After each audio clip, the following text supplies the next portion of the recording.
உடுமலைப்பேட்டையில் இளைஞர் ஷங்கர் ஆணவ கொலை செய்யப்பட்டது குறித்து அவருடைய குடும்பத்தார் மற்றும் காவல்துறையினரிடம் தேசிய ஆதிதிராவிடர் நல ஆணையம் விசாரணை நடத்தியிருக்கிறது. இது குறித்த நேரடி தகவல்களை அங்கிருக்கும் நம்முடைய செய்தியாளர் சுரேஷிடம் கேட்கலாம்.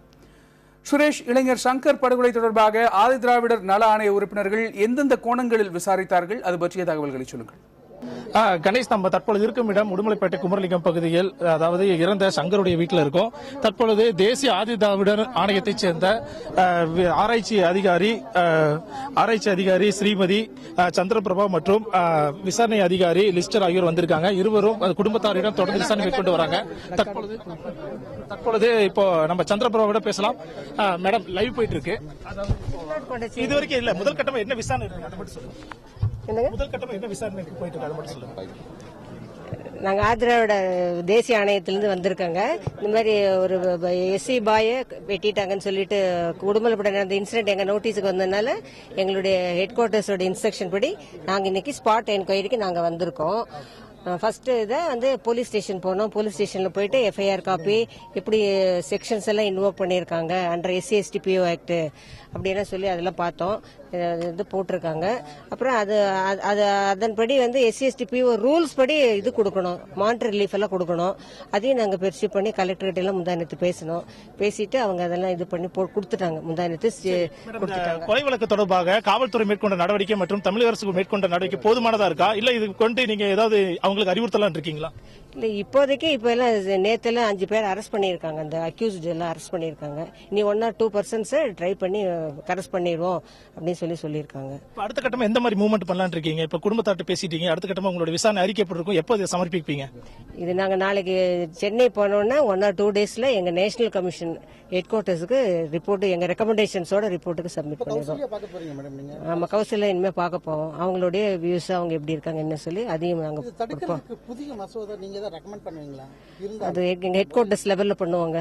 நாங்க எங்க ஸ்டேட் ஆபீஸ் லெவல்ல சொல்ல முடியாது. அது ஹெட் குவார்டர்ஸ்க்கு எங்க ரிப்போர்ட்டை பார்த்து, ஏன்னா அவங்க ஆல் ஓவர் இந்தியால இருந்து இந்த மாதிரி நிறைய அட்ராசிட்டி இன்சிடென்ட்ஸ் வருது இல்லைங்களா, அதெல்லாம் பேஸ் பண்ணி எங்க சேர்மன் ஆபீஸ் லெவல்ல, செக்ரட்டரி ஆபீஸ் லெவல்ல ஆணவ கொலை தொடர்பாக தனி சட்டம் இயற்றணும் தொடர்ந்து எதிர்க்கட்சிகள் இது பண்ணிட்டு வராங்க. அதுல உங்களுடைய கருத்து என்னவா இருக்கு? அது நாங்க எங்க இது சொல்ல முடியாது. எல்லாம் எங்க ஹெட் குவார்டர்ஸ் தாங்க சொல்ல முடியும். எங்க ஸ்டேட் ஆபீஸ் லெவல்ல எங்கனால அவ்வளவு சொல்ல முடியாது. ஆணவ கொலை தொடர்பாக தனி சட்டம் இயற்ற ஏதாவது ரெக்கமெண்ட் பண்ணுவீங்களா? அப்படி நாங்க எங்க ரெக்கமெண்டேஷன் நாங்க கொடுக்க முடியாது. டெல்லி லெவல்ல தான் இது பண்ணுவாங்க.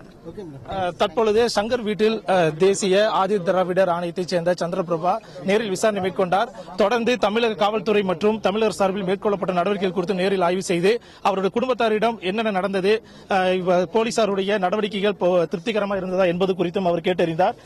தொடர்ந்து அவர் இந்த அறிக்கை தொடர்பாக ஓரிரு நாட்களில் அவர்களுடைய தலைமை அலுவலகத்துக்கு அனுப்பி இது தொடர்பான அடுத்த கட்ட நடவடிக்கை மேற்கொள்ளப்படும் நம்மிடையே தெரிவித்திருக்கிறார். கணேஷ், ஷங்கரனுடைய வீட்டில் தற்போது தேசிய ஆதிதிராவிட நல ஆணையத்தை சேர்ந்தவர்கள் விசாரணை நடத்தியதை நேரடியாக பார்த்தோம். அவர்கள் அடுத்ததாக கௌசல்யாவை சந்திக்க உள்ளதாக குறிப்பிட்டிருக்கிறார்கள். கௌசல்யாவின் நிலை எப்படி இருக்கு சுரேஷ்?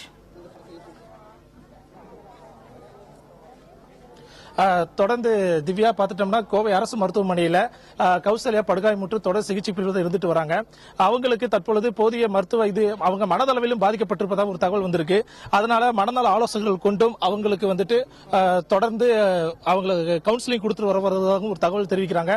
இருந்தாலும் அவங்க அதிகப்படியான பாதுகாப்பு மத்தியில கௌசல்யா வைக்கப்பட்டிருக்கனால மருத்துவ ரீதியா இருக்கக்கூடிய தகவல் மட்டும் தான் வருது. இப்ப அவங்களுடைய தற்போதைய நிலை என்ன இருக்கு அப்படி என்பது குறித்து நம்ம கோவை செய்தியாளர் தொடர்பு கொண்டா மேற்கொண்டு தெரிந்து கொள்ளலாம். திவ்யா, கைது செய்யப்பட்ட 5 பேரிடமும் எந்தெந்த கோணங்களில் விசாரணை நடைபெற்று வருகிறது? அவர்களை காவலில் எடுத்து விசாரிப்பதற்கான திட்டம் என்ன? கணேஷ், இன்று காலை சுமார் 7:30 மணி அளவில் உடுமலைப்பேட்டை நீதிமன்ற நீதிபதி முன்னால காவல்துறையினர் இந்த கொலை குற்றம் தொடர்பாக கைது செய்யப்பட்ட 5 பேரை ஆஜர்படுத்தி அவங்களுக்கு 15 நாள் நீதிமன்ற காவல் நீதிபதி உத்தரவிட்டு அவங்களை கோவை மத்திய சிறைச்சாலைக்கு அனுப்பியிருக்காங்க. அவங்களுக்கு அடுத்த கட்டமா காவல்துறையினர் அவங்களை எவ்வளவு நாளைக்கு விசாரணை எடுத்து போலீஸ் காவல் வச்சு விசாரிக்கிறது என்பது குறித்து தீவிர ஆலோசனை ஈடுபட்டு வராங்க. குறிப்பா நம்ம இதுவரைக்கும் தெரிந்த தகவல் படி 10 முதல் 15 நாட்கள் போலீஸ் காவல் எடுத்து மீண்டும் விசாரிக்கக்கூடிய வாய்ப்பு இருக்கிறது. எனவே தற்பொழுது இருக்க நிலையில் மேலும் இந்த கொலை சம்பவம் தொடர்பாக யாரையெல்லாம் கைது செய்யலாம், தலைமறைவாக இருக்கக்கூடிய கௌசல்யாவின் தாய் மற்றும் அவருடைய தாய்மாவுடைய நிலை என்ன என்பது குறித்தும் தற்பொழுது காவல்துறையினர் தீவிரமாக அவங்களை கைது செய்யும் மும்முரத்தில் ஈடுபட்டு வராங்க. அதனால இப்போதைக்கு இருக்கிற நிலைமையில இவங்களை நீதிமன்ற காவல் இருக்கக்குள்ள இவங்க போலீஸ் காவலில் 10 முதல் 15 நாட்களுக்குள் எடுக்கப்படலாம் அப்படின்னு நமக்கு தகுந்த காவல்துறை வட்டாரத்தில் தெரிவிக்கப்படுது. கணேஷ்.